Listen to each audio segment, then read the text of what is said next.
Sir ఆ సమయంలో మీ మీద చేసుకున్నటువంటి ఆఫీసర్ తర్వాత మీరు హోంమంత్రి అయిన తర్వాత మీకు తారసపడలేదా? వచ్చింది కదా ఆయన కుమారు ఫైల్ డిఐజీగా ప్రమోషను. ఆయన ఎస్పీగా ఉన్నాడు కదా, డిఐజీగా ప్రమోషను. ఆ ప్రమోషన్ వచ్చినప్పుడు ఎందుకంటే చాలామంది చూస్తారు కదా, అవును, చేరా అని చూస్తారు. అప్పుడు వీరనారాయణ రెడ్డి గారని ఆయన ఐజీ లా అండ్ ఆర్డర్ ఉండే, ఆంజనేయ రెడ్డి గారు ఐజీ ఇంటెలిజెన్స్ ఉండే. ఇంటెలిజెన్స్ ఉంటే ఫైల్ పెట్టే ముందర పెట్టి రిజెక్ట్ చేసినాక బాగుండదు కదా అని చెప్పి వాళ్ళు వచ్చి ఏదో మాట్లాడినారు. వేరే సందర్భంగా వచ్చినారు, మీటింగ్ జరిగినాక. అప్పుడు నిన్ను కొట్టిన ఎస్పీ గుర్తున్నారా అని ఉన్నారు. ఏదో అప్పుడు కొట్టినారు, అయిపోయింది. రాయలసీమ ఒక నాయకులు చేసినారు కదా, ఇప్పుడు నాకేముంది సమస్య అని నేను.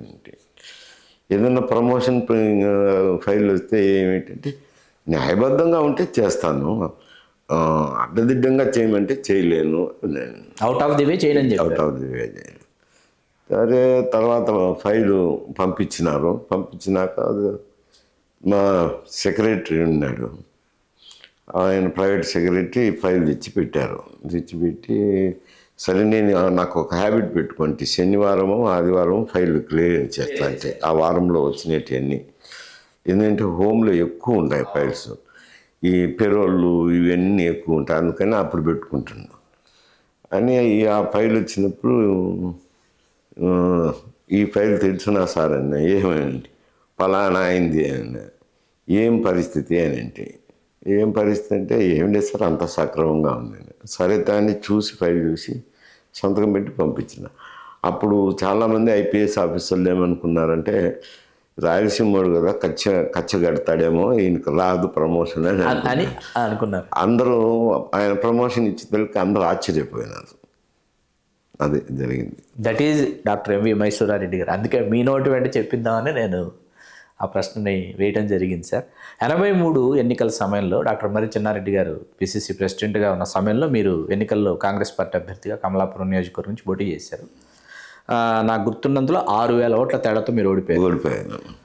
అంటే అప్పుడు తెలుగుదేశం పార్టీ ఆవిర్భావం జరిగింది కదా, ఒక కొత్త రాజకీయ పార్టీలోకి వెళ్ళాలన్న ఆలోచన మీకు కలగలేదా? కాంగ్రెస్ పార్టీ సంప్రదాయ పార్టీలోనే మీరు మీ అప్పుడంటే 81లో పంచాయతీ ఎన్నికలు జరిగాయి. అంటే పంచాయతీ సమితి ప్రెసిడెంట్గా ఎన్నిక. అప్పుడు అన్ని సమితులు ఉండేవి. సమితికి డైరెక్ట్ ఎన్నిక జరిగింది. 81లో జరిగింది. సమితి ప్రెసిడెంట్ అయినాను. ఎక్కువ కమలాపురం నియోజకవర్గంలో ఆ 3 మండలాలు కూడా ఉన్నాయి. అది ఇండిపెండెంట్గా నిలబడినట్టు కాబట్టి జరిగినాయి. అంతకుముందు వెంకటరెడ్డి గారు అని ఉండేవారు. ఆయన 4 పర్యాయాలు ఎమ్మెల్యే చేశారు. లేదు, 2 పర్యాయాలు అనుకుంటా. ఆయన భామర్ది శివారెడ్డి గారు ఉండేవారు. ఆయన ఒక పర్యాయం ఎమ్మెల్యే చేశారు ఇండిపెండెంట్గా. వాళ్ళందరూ మేము కూడా అంతా బసిరెడ్డి గ్రూప్ అని ఉండే, పెంచుకల్ బసిరెడ్డి గారు గ్రూప్ అని ఉండే. అప్పుడు 2 గ్రూపులు ఉంటాయండి. ఒకటి ఆదినారెడ్డి గ్రూపు, మేము చిన్నప్పుడు అనుకున్నాం రాజకీయాలు, బసిరెడ్డి గారి గ్రూప్ అని. వీళ్ళంతా బసిరెడ్డి గారి గ్రూప్లో ఉన్నారు.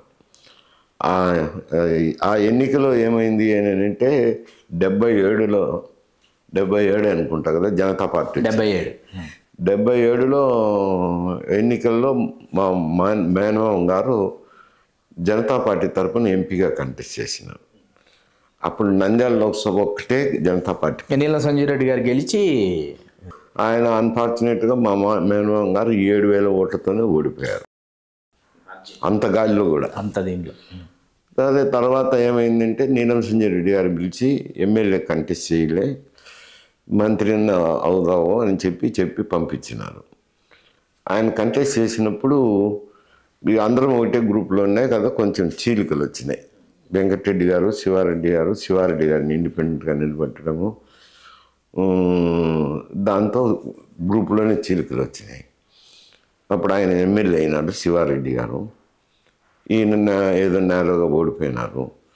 మళ్ళీ తర్వాత 81లో సమితి ప్రెసిడెంట్ ఎన్నికలు వస్తానే ఈ ఆపోజిట్ అయిపోయినాం కదా మేము, వాళ్ళు విడిపోయి 81లో సమితి ప్రెసిడెంట్ ఎన్నికలు వస్తానే అందరూ గ్రూప్ అంతా సమావేశమై సమితికి నిలబడమని ఒత్తిడి చేశారు. నాకేమంటే స్థానిక సమస్యల్లో ఇరుక్కుపోతానని భయం. అప్పుడు కొందరు వెళ్ళి మా మేనమామ గారిని ఇంకా బసిరెడ్డి గారి అన్న కుమారుడు ఉన్నాడు, ఆయన ముఖ్యంగా ఉన్నారండి. వాళ్ళని పోయి అడిగితే జనరల్ ఎలక్షన్లో ఇండైరెక్ట్ ఎలక్షన్స్ అయితే అటువంటి సమస్యలు ఎన్ని వస్తాయని అంటే 81లో నేను కంటెస్ట్ చేసినాను. అప్పుడు అంజయ్ గారి టైంలో గెలవడం జరిగింది. గెలిచిన తర్వాత ఆయన అందరినీ కాంగ్రెస్ పార్టీలో చేర్చుకున్నారు. అందులో రాజశేఖర రెడ్డి అందరం ఒక గ్రూప్గా అప్పుడు 78లో కంటెస్ట్ చేసినారు కదా, మూర్తి గారు చేశారు జనతా పార్టీ తరఫున. పివిఎస్ వెంకట సంజీవ్ మూర్తి గారు చేశారు. మూర్తి గారు చేసినప్పుడు ఇదే ఈ ఎన్నికలు అయిపోయినాక వాళ్ళతో కలిసి చేయలేం కదా. కందుల రెడ్డి గారు వాళ్ళ విఎం కూడా అవుతారు శివారెడ్డి గారికి. ఆయన ఎంపీకి నిలబడుతున్నారు. ఆయన ఎంపీకి నిలబడుతుంటే ఆయనకు మేము చేయలేం కదా, వీళ్ళు విఎం కూడా కాబట్టి చేయలేరు. ఈ గ్రూప్ చేయలేక అందరం కూర్చొని ఆలోచన చేసి సరే ఒక 4-5 నాయకులను పంపించినారు. కడపలో కూడా పెద్దోళ్ళు ఉన్నారు కదా, వాళ్ళతో మాట్లాడి ఎట్లా డిసైడ్ చేస్తే గ్రూప్ అంతా అటు చేద్దామని. అప్పుడు ఏమైందంటే పెంచిగా బసిరెడ్డి గారి కుమారుడు రఘు గారు కూడా లోక్దళ్ తరఫున నిలబడినాడు. మూర్తి గారు జనతా పార్టీ తరఫున, కందుల రెడ్డి కాంగ్రెస్ పార్టీకి నిలబడినారు. పోయి ఆలోచన చేస్తుంటే మనం అంతా ప్రతాప్ లాడ్జికి పోయినాం వీళ్ళతో మాట్లాడాలని. మా గ్రూప్ తరఫున కమలాపురం. అప్పటికే రామనాథరెడ్డి గారని జమ్మలమడుగు ఎమ్మెల్యే, ఆయన జనతా పార్టీ ఎమ్మెల్యే.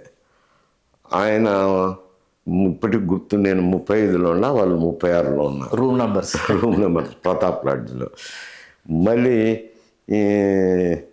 ఆయన శివరామకృష్ణ కూడా బెంగళూరు పోవాలని వచ్చినారు. ఆయన బద్వేలు ఎమ్మెల్యే, జనతా పార్టీకి ఉన్నారు. శివరామకృష్ణారావు గారు మమ్మల్ని చూసి ఏమి అందరు ఉన్నారంటే ఇట్లా మేము ఏదో అడగని వచ్చినాము, అయితే మీరందరూ చేస్తా అంటే నేను కూడా ఉంటాను, లేకపోతే బెంగళూరు పోదామని వచ్చినానని అందరం కూర్చొని మధ్యాహ్నం భోంచేసిన తర్వాత మాట్లాడదాంలే అనుకుంటుంటే 2 గంటలకు 3 గంటలకు కూర్చొని మాట్లాడే సందర్భంలో రాజారెడ్డి గారు వచ్చినారు, రాజశేఖర రెడ్డి తండ్రి. ఆయనకు 37 రూమ్ నెంబర్ ఇచ్చారు. 35 నేను, 36లో రామనాథరెడ్డి, 37లో శివరామకృష్ణ గారు మా రూమ్లోనే ఉండేలే. ఆయన ఏంది జరుగుతుందంటే నేను జాయిన్ అవుతాను అని. జాయిన్ అవుతానంటే నేను ఏడబ్బాయి ఒక మాట చెప్తావు మళ్ళీ ఒక మాట పోతామని వాళ్ళు ముగ్గురాళ్ళు సమానస్తులు వాళ్ళు మాట్లాడారని మేమేమని లేదు, ఊరికనే ఉంటుంది. అయితే మా కుమారునితోనే మాట్లాడిస్తానులే, రాజశేఖర రెడ్డి చెప్తే ఒప్పుకుంటాము అని అంటే ఇప్పుడు మాదిరి సెల్ ఫోన్లు లేవు. వాళ్ళ జార్జిరెడ్డి ఇంటికాడ పోయి అక్కడ నుంచి లైట్నింగ్ కాల్ పెట్టి 9 గంటలకు మాట్లాడుకున్నారు వాళ్ళు, రామనాథరెడ్డి వాళ్ళు, రాజశేఖర రెడ్డి వాళ్ళు మాట్లాడుకొని ఒక గుంపుగా అప్పుడు మూర్తి గారు చేయడం జరిగింది. ఇదంతా అదే రాజశేఖర రెడ్డికి గ్రూప్ అయింది. అప్పుడు ఇది ఒక వర్గంగా అసలు రాజశేఖర రెడ్డి గారిని నాయకుడిగా తీర్చిదిద్దడానికి ఇది ఈ వర్గం ఎన్నిక ఏర్పడింది. దాని తరపునే నేను కాంగ్రెస్ పార్టీలో నిలబడడం జరిగింది 83. మళ్ళీ 85లో కూడా ఇచ్చిన. 85లో కాంగ్రెస్ పార్టీ తరపున నిలబడిన. అప్పుడు తెలుగుదేశం పార్టీని 30,000 మెజార్టీతో గెలిచినాను. ప్రతిపక్షంలో ఉన్నప్పుడు అదే కదా రాణింపు అయితేనేమో రాయలసీమ ఉద్యమానికి వెన్నెముకగా పనిచేసింది. దానికి ఆ ఎమ్మెల్యే పదవి ఉపయోగపడింది.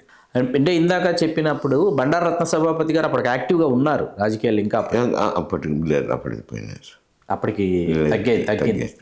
Please do subscribe to Telugu Rajyam channel. Please do subscribe to Telugu Rajyam channel. Please do subscribe to Telugu Rajyam channel. Hi అండి, నేను మీ ఆర్పీని, నెల్లూరు పెద్దారెడ్డి చేపల పులుసు ఓనర్ని. మీరు తెలుగు రాజ్యం అనే ఈ యూట్యూబ్ ఛానల్ సబ్స్క్రైబ్ చేసుకుని మంచి మంచి వీడియోలతో వస్తారు. Thank you so much. Hi people, I'm Sonakshi Verma and you please watch Telugu Rajyam and please subscribe to the channel.